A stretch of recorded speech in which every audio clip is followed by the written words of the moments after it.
Hello बच्चों, आप सभी को मेरे चैनल पर स्वागत है। आज हम महात्मा गांधी के विषय पर निबंध लिखेंगे। अब हम पैराग्राफ का शुरू करेंगे, ठीक है। पैराग्राफ लिखते टाइम ध्यान देना कि पहले लाइन पर हम थोड़ा सा स्पेस छोड़ के लाइन का शुरुआत करेंगे। तो चलो पैराग्राफ का हम शुरुआत करते हैं। हिंदी के मूर्धन्य कवि सोहनलाल द्विवेदी ने जिन महान व्यक्ति का वर्णन करते हुए ऐसा लिखा है, वे कोई और नहीं बल्कि भारत के राष्ट्रपिता मोहनदास करमचंद गांधी हैं। जी हाँ, वही महापुरुष जो महात्मा गांधी के नाम से विश्वविख्यात हैं।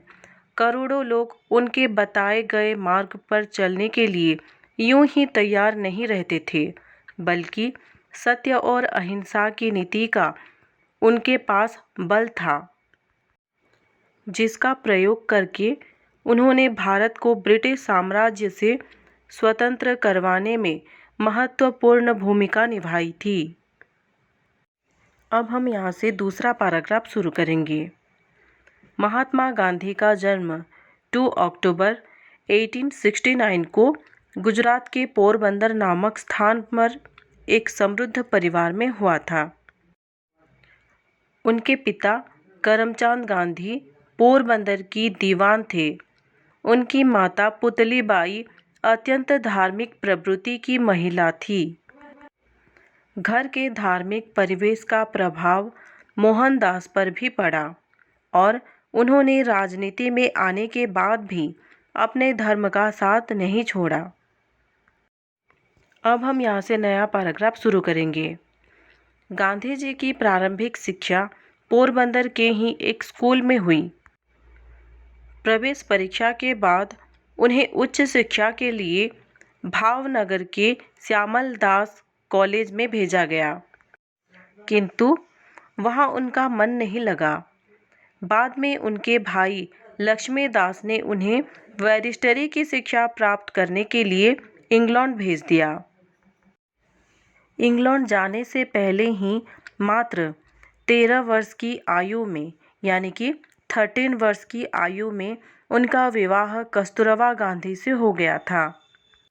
1891 ई में गांधी जी इंग्लैंड से बैरिस्टरी पास करके स्वदेश आए और मुंबई में वकालत प्रारंभ कर दी। अब हम यहाँ से नया पैराग्राफ शुरू करेंगे। गांधी जी के सामाजिक क्रांतिकारी जीवन का शुभारंभ 1893 ई में तब हुआ जब उन्हें एक मुकदमे के सिलसिले में दक्षिण अफ्रीका जाना पड़ा था। वहां उन्होंने अंग्रेजों को भारतीयों एवं वहां के मूल निवासियों के साथ बहुत बुरा व्यवहार करते देखा। वहां अंग्रेजों ने कई बार गांधी जी को भी अपमानित किया। उन्होंने अंग्रेजों के अपमान के विरुद्ध मोर्चा संभालते हुए अपने विरोध के लिए सत्याग्रह एवं अहिंसा का रास्ता चुना। अब हम यहाँ से नया पैराग्राफ शुरू करेंगे।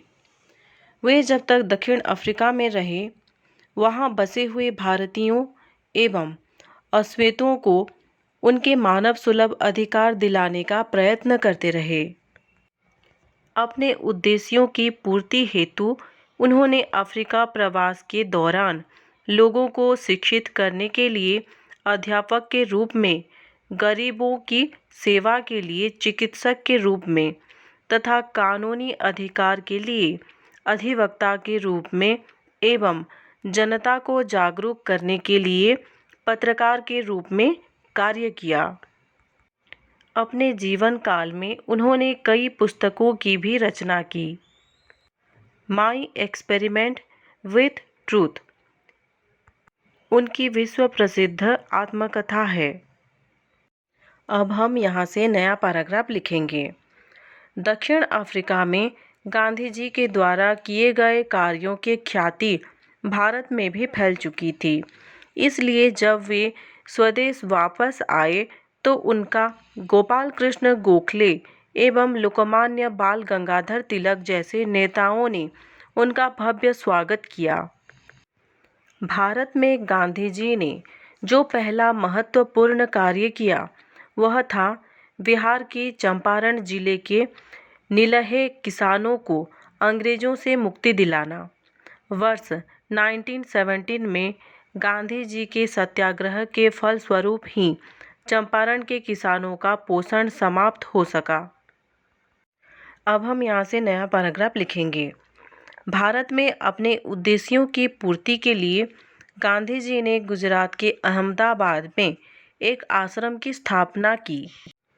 इसके बाद अंग्रेज सरकार के विरुद्ध उनका संघर्ष प्रारंभ हुआ और भारतीय राजनीति की बागडोर एक तरह से उनके हाथों में आ गई। वे जानते थे कि सामाजिक रूप से संपन्न ब्रिटिश सरकार से भारत को मुक्ति लाठी और बंदूक के बल पर नहीं मिल सकती। इसलिए उन्होंने सत्य और अहिंसा की शक्ति का सहारा लिया। अपने पूरे संघर्ष के दौरान उन्हें कई बार जेल भी जाना पड़ा। अंग्रेजों का विरोध करने के लिए वर्ष 1920 में उन्होंने असहयोग आंदोलन प्रारंभ किया। अब हम यहाँ से नया पैराग्राफ लिखेंगे। अंग्रेजों ने जब नमक पर कर लगाया, कर यानी कि टैक्स, तो गांधी जी ने 13 मार्च 1930 को अपनी दांडी यात्रा आरंभ की और 24 दिनों की यात्रा के पश्चात उन्होंने अपने हाथों से दांडी में नमक लगाया। इस तरह उन्होंने सविनय अवज्ञा आंदोलन चलाया। इस बीच में गांधी इराविन समझौते के लिए इंग्लैंड भी गए, किंतु यह समझौता अंग्रेजों की बदनीयती की वजह से टूट गया। परिणाम स्वरूप यह आंदोलन वर्ष 1934 तक चलता रहा। वर्ष 1942 में भारत छोड़ो आंदोलन के दौरान लोगों को करो या मरो का नारा देकर गांधी जी ने इस आंदोलन में महत्वपूर्ण भूमिका निभाई।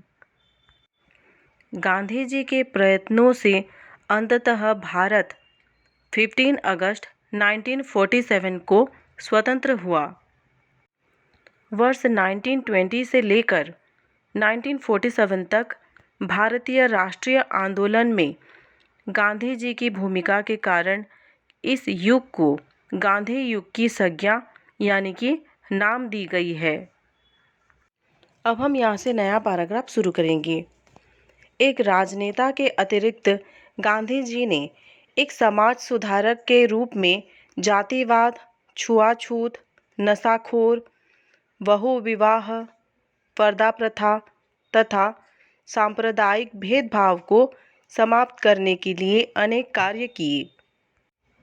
गांधी जी जीवन भर हिंदू मुस्लिम एकता के लिए हिमायती रहे, किंतु आज़ादी मिलने के बाद वे इस एकता को बनाए नहीं रख सके। इसलिए धर्म के नाम पर जब भारत के विभाजन की बात शुरू हुई, तब गांधी जी बहुत दुखी हुए।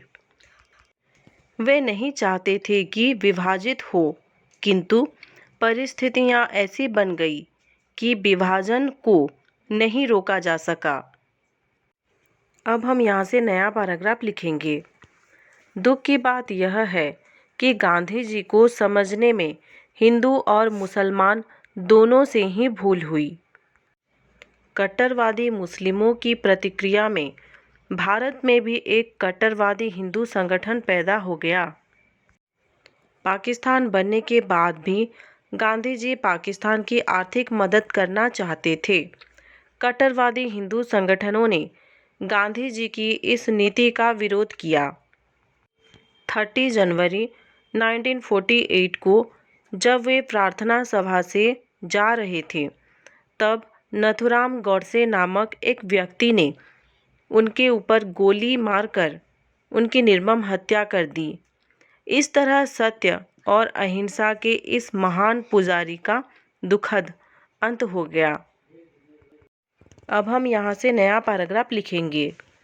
गांधी जी भले ही आज हमारे बीच नहीं हो, किंतु उनके विचार प्रासंगिक है तथा पूरी दुनिया को जो रास्ता गांधी जी ने दिखाए थे, आज सब उसी राह पर चलते हैं। गांधी जी के दर्शन के 4 आधारभूत सिद्धांत हैं: सत्य, अहिंसा, प्रेम और सद्भाव। उनका विश्वास था कि सत्य ही परमेश्वर है। उन्होंने सत्य की आराधना को भक्ति माना। मुंडकोपनिषद के लिए राष्ट्रीय वाक्य सत्यमेव जयते की प्रेरणा स्रोत गांधी जी हैं। गांधी जी की अहिंसा का अर्थ है मन, वाणी तथा कर्म से किसी को आहत न करना। उनका विचार था कि अहिंसा के बिना सत्य की खोज असंभव है। अहिंसा साधन है और सत्य साध्य। शांति प्रेमी टॉल्स्टॉय, जो रूस के रहने वाले थे, तथा हेनरी डेविड थारो, जो अमेरिका के रहने वाले थे, वो दोनों गांधी जी के आदर्श थे। अब हम यहाँ से नया पैराग्राफ शुरू करते हैं। चौरा चौरी में तनिक हिंसा हो जाने पर गांधी जी ने तमाम आलोचनाओं के बावजूद देशव्यापी सत्याग्रह आंदोलन को स्थगित कर दिया। काका कालेलकर के शब्दों में गांधी जी सर्वधर्म समभाव के प्रणेता थे। वसुधैव कुटुंबकम का सिद्धांत और देवोक्त सर्व खल्विंद ब्रह्मा उनके जीवन का मूल मंत्र था। उनके हृदय में प्रेम और सभी धर्मों के प्रति आदर भाव था। इसलिए वे बापू और राष्ट्रपिता कहलाए। अल्बर्ट आइंस्टाइन ने सच ही कहा था। उन्होंने कहा था कि संभव है आने वाली पीढ़ियां शायद ही विश्वास करें कि महात्मा गांधी की तरह कोई व्यक्ति इस धरती पर हुआ था। अब हम अंतिम पैराग्राफ लिखेंगे। आज गांधी दिवस 2 अक्टूबर को पूरे विश्व में अहिंसा दिवस के रूप में मनाया जाता है तथा भारत में गांधी जयंती के रूप में मनाया जाता है। इस दिन को राष्ट्रीय त्योहार के रूप में मान्यता प्राप्त हुई है। हर संस्था पर गांधी जयंती मनाया जाता है। व्याकरण संबंधी और वीडियो पाने के लिए चैनल को सब्सक्राइब करें, लाइक और शेयर भी करें। धन्यवाद।